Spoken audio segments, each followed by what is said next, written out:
6 phrases that make him regret losing you after no contact. You went no contact. Not to play games, but because you chose your peace over confusion. You chose to stop begging for breadcrumbs and instead started baking your own damn cake. But now he's creeping back. Liking your posts, a "Hey, stranger" text, maybe even a random voice note at 2 a.m., and you're thinking, should I respond? If you do, make it count. Not to beg for his attention, not to prove your worth, but to remind him gently, clearly, powerfully what he lost. Here are 6 phrases that subtly make him regret ever letting you go. When you go no contact with someone who once meant the world to you, it can feel like an act of war, or at least that's how your emotions might frame it. But in truth, going no contact is rarely about punishing the other person. It's about reclaiming something far more valuable, your peace. There comes a point where the constant back and forth, the unanswered messages, the inconsistent effort, and the emotional highs and lows just become exhausting. You don't go silent because you're angry. You go silent because you're done being drained. The real power doesn't come from making a dramatic exit or saying something sharp that'll echo in his head for weeks. It comes from the quiet, grounded decision to prioritize your own well-being. You chose peace. You chose stillness over chaos. And that's where your power begins to rise. People think power is loud. It's not. True power is calm. It's in your ability to walk away without needing a scene. It's in your refusal to keep proving your worth to someone who didn't see it clearly the first time.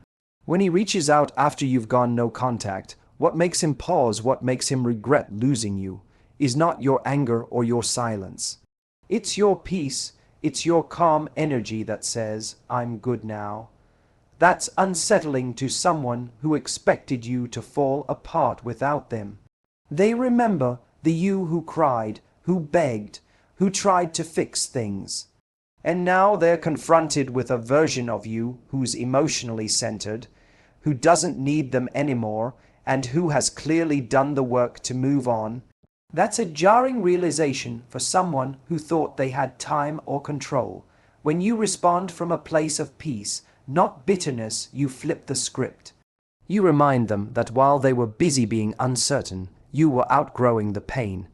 You weren't waiting, you were healing. You weren't bitter, you were becoming better.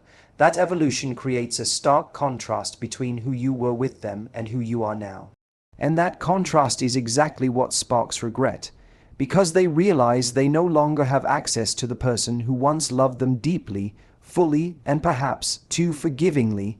Power from peace also means you're not here to reopen the wound. You're not looking for closure anymore. You've created it for yourself. That's a hard thing to grasp for someone who never expected you to be strong enough to walk away without needing a grand final chapter. But you did, and in doing so, you've become someone they don't recognize but suddenly miss. This is why peaceful detachment is so magnetic. It's not cold, it's composed. It's not distant, it's dignified. You don't need to say much. You don't need to prove anything. The way you carry yourself in silence says it all. I've found peace, and you don't have a place in it anymore. When you choose to speak after a period of no contact, every word matters.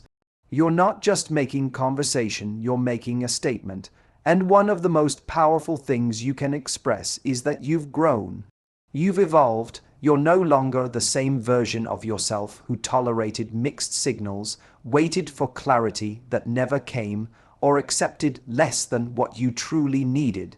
Saying, "I learned a lot from our time together, mostly about what I won't settle for again," is a subtle but firm way of showing that while you don't hold bitterness, you do hold boundaries now.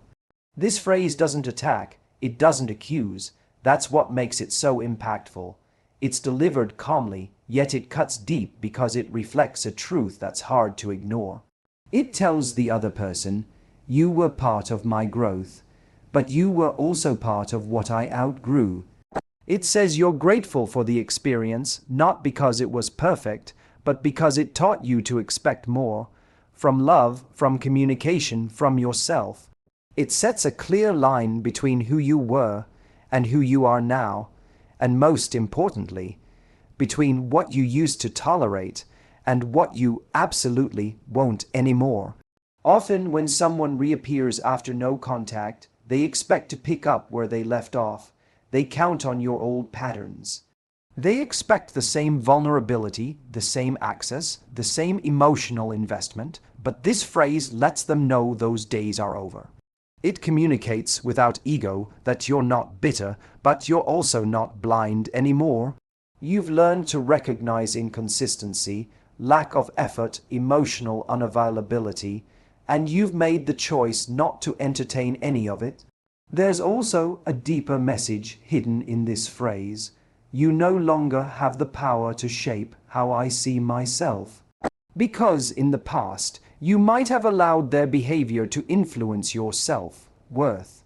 You may have questioned whether you were enough, whether you did too much or not enough, whether you were the problem. Now, you've taken that power back. You've rewritten the narrative. The relationship became your mirror, not to show you your flaws, but to show you your strength, your standards, your value. Saying this also shifts the emotional dynamic. Instead of being the one who's emotionally reactive or hoping for validation, you become the one who sets the tone. You don't need an apology or reconciliation to feel closure. You already have it. That shift alone is powerful because regret doesn't stem from seeing someone hurt. Regret comes from seeing someone heal without you, especially when that healing has made them unavailable to the version of love you once offered. So when you calmly share that you've learned what you won't settle for again, you're not trying to impress or manipulate. You're just telling the truth, and the truth is, they were a chapter in your story, but not the whole book. That realization, it lingers. It challenges their ego, and for many, it creates the very regret they never saw coming. When someone reaches out to you after a period of no contact, especially if they were the one who walked away or took you for granted, the temptation might be to show them how much they hurt you, or to make them feel what you felt. But there's a more powerful way to respond, one that flips the emotional script entirely. I hope you're finding what you're looking for. This phrase is subtle. It doesn't beg, it doesn't accuse, it doesn't show pain, but it also doesn't pretend like nothing happened. It sits in that perfect middle space where confidence meets compassion, and it does something most people don't expect. It puts the emotional weight back on them without you lifting a finger. Suddenly, the person who expected to be in control of the conversation is now left with a quiet, unsettling question. What if she really has moved on? What makes this phrase so effective is the emotional distance it carries. You're not clinging to the past or holding space for their return. You're wishing them well. You're not inviting them back, but you're also not shutting the door in anger. It's the emotional version of watching someone leave your house and calmly locking the door behind them, not out of spite, but because you no longer feel the need to chase. This kind of energy is magnetic, because when people lose someone who was once emotionally invested in them, what they often expect is either resentment or neediness. They anticipate anger, sadness, or a desire to reconnect. What throws them off and makes them feel true loss is when they're met with grace. Not indifference, but maturity. Not desperation, but dignity. I hope you're finding what you're looking for. Carries the weight of a person who has nothing to prove. It says, I've let go, I've made peace, and if you're still out there searching, I hope you figure it out. But I'm not the one holding space for your confusion anymore. That realization can be deeply uncomfortable for the person hearing it, especially if they thought they could return on their own timeline. This phrase also implies something important. You now understand that love isn't about potential, it's about presence. And if someone couldn't show up fully, if they were uncertain, inconsistent, or emotionally unavailable, then you've stepped out of that cycle. You're no longer the person who waits for someone else to be ready. You've outgrown the pattern. And even if you still have love or care for them, you're no longer placing your life on hold for a maybe. It also subtly suggests that perhaps you've already found what you were looking for, whether that's peace, purpose, or even someone new. Without saying it directly, you create the possibility in their mind that they aren't the only option anymore. And that possibility often triggers something more powerful than jealousy: regret. Regret that they didn't choose better. Regret that they didn't show up when it mattered.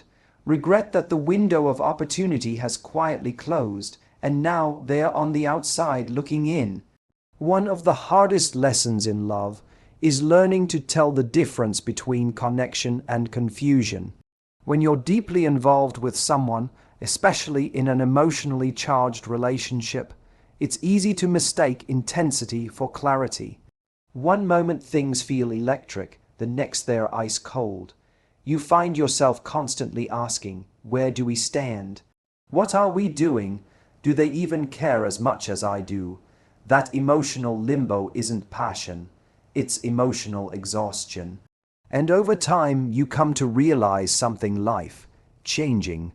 The right person brings more clarity, not more questions. This realization is powerful because it comes from experience, not theory. You might have spent months, maybe years, holding on to someone who kept you guessing. They said just enough to keep you hoping, gave just enough attention to keep you invested, but never gave you the consistency or certainty you truly deserved. You felt anxious, unsure, sometimes even like you were going crazy trying to read between the lines. But now, after time and space, you've begun to see it for what it was. Confusion was never love. Real love doesn't live in emotional chaos. It brings peace. When you say to someone, I've realized the right person brings more clarity, not more questions, you're not just making a statement. You're setting a new standard. You're showing that you've outgrown the need to prove yourself to someone who couldn't even be clear about what they wanted. You've walked through the fog, and now you're choosing light. That sentence draws a clear line between the past and your present. You're no longer the person who tolerates mixed signals, and you're not going to settle for emotional guesswork again. What makes this so effective is that it also exposes something they may not have wanted to confront: their inability to offer certainty. Maybe they thought being mysterious, hard to read, or non-committal kept them in control. Maybe they thought their indecisiveness was acceptable because you kept showing up anyway. But now you're holding up a mirror, and that reflection doesn't just show them who you've become, it shows them what they failed to be. It reminds them that love should never feel like a test you keep failing with no instructions. People often regret losing someone when they realize that person no longer tolerates what they once accepted. And clarity is one of those things. Once you experience emotional clarity, whether on your own or with someone new, you can't go back to the games. You can't unsee the truth. You can't pretend that confusion is cute or that silence is deep. You want a love that communicates, that reassures, that shows up and stays. And when someone from your past sees that you've come to expect clarity as a baseline, not a bonus, it hits different. You've changed the terms of what love looks like in your life. You've realized that safety, not suspense, is what creates lasting connection. And that shift in you, that quiet certainty, it says everything. And sometimes saying less but saying it with clarity is what makes them regret losing you the most. There's something incredibly powerful about rediscovering yourself after a breakup, especially one that left you emotionally drained or questioning your worth. When you tell someone, it's funny, I'm finally starting to feel like me again, it carries a weight they weren't expecting. On the surface, it sounds calm, maybe even casual, but underneath it says everything. It signals that something shifted. That the version of you they once knew, the one who may have compromised, overgave, or lost herself trying to hold things together, is gone. And in her place is someone stronger, clearer, and deeply reconnected with who she really is. Being in a relationship that chips away at your sense of self doesn't always happen suddenly. It's gradual. You start ignoring your gut. You quiet your voice to avoid arguments. You make excuses for their behavior, thinking if you just love them a little harder, they'll finally show up the way you need. Bit by bit, your identity becomes wrapped in the role of fixer, pleaser, or giver. You forget what it feels like to just be without tension, without walking on eggshells, without wondering if you're too much or not enough. So when you come out on the other side of that, after going no contact, after giving yourself time to heal and reflect, something beautiful happens. You start to feel familiar with yourself again. You laugh more, you sleep better, you reconnect with the things you once loved but stopped doing. Your mind stops racing. Your anxiety quiets down. You look in the mirror and think, there you are, and that moment, that's when you realize how far you've come. Saying I'm finally starting to feel like me again is more than just an update.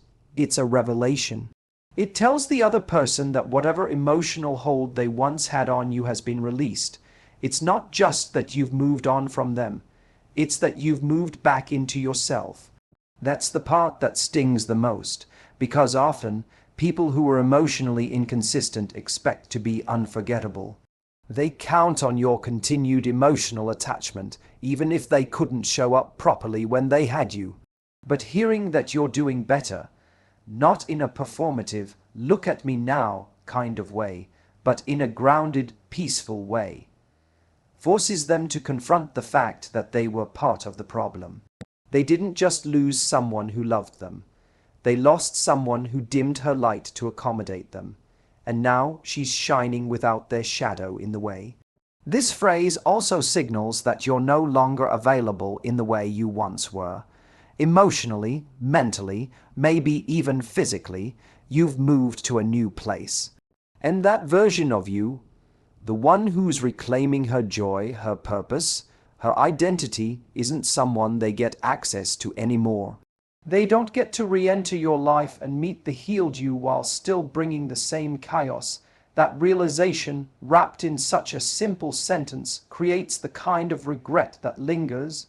Because deep down they know they didn't just lose a partner, they lost the best version of you just as you were finding her again. Thank you and goodbye.